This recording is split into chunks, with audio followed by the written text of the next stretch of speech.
నా గొంతు అరిగిపోయింది రచ్చబండలో వీటి గురించి మాట్లాడి మాట్లాడి మాట్లాడి మాట్లాడి. ఇప్పుడు చేయగలిగితే డొంకని అదే మ్యాటర్ మళ్ళీ ఇవాళ ఆధారం ఉండాలి కదా. నాకు తెలిసిన సమాచారం నేను చెప్పా. ఇప్పుడు ఆధారాలు కూడా దొరికినాయి అంటున్నారు కాబట్టి ఏమవుతుందో చూద్దాం. ఆలస్యం అయితే ఆలస్యం అవ్వచ్చు కానీ తెలుస్తుంది. వచ్చిందా? అది యాక్చువల్గా నేను సమర్థిస్తాను. కవితకి బెయిల్ రావటం ఇప్పుడు దాకా రాకపోవటం అనేది అన్యాయం. ఆంధ్రాలో జరిగిందంతా చూస్తే ఈ 1000 కోట్ల మద్యం, ఓన్లీ మద్యం టు మద్యం కంపేర్ చేద్దాం. ఆ మద్యంలో ఆ ఎలిగేషన్ ఉన్నప్పుడు అన్ని నెలలు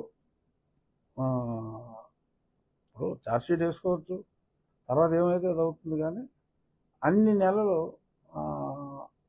జైల్లో ఉండటం అనేది డెఫినెట్గా అది సమర్థనీయం కాదు.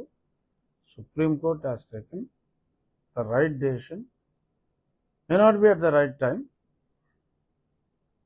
డిలేడ్, బట్ సుప్రీంకోర్టు కాబట్టి ఆ డెసిషన్ తీసుకుంది. అప్పుడు నన్ను జగన్మోహన్ రెడ్డి సరే అక్కడ ఎంతో కొంత కేసు ఉంది, ఏ కేసు లేకుండా నా మీద రాజద్రోహం పెట్టి మీ ఛానల్ ఎండీని పెట్టేశారు A2 A3 కింద. అప్పుడు సుప్రీంకోర్టు దయ వలన నేను ప్రాణాలతో బయటపడ్డా. నాకు ఎప్పుడు సుప్రీంకోర్టు అంటే అట్మోస్ట్ రెస్పెక్ట్. ఎక్కడ న్యాయం జరగకపోయినా ఫైనల్గా అక్కడ న్యాయం జరుగుతుంది అన్నది. బెయిల్ రావటం డెఫినెట్గా, ఎందుకంటే మ్యాటర్ డిలీట్ చేశారు.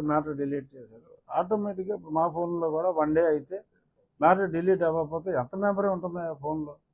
సో దాన్ని పాయింట్ కింద పెట్టి డెఫినెట్గా రేపు మాపు కేజ్రీవాల్ కూడా బెయిల్ వస్తుంది.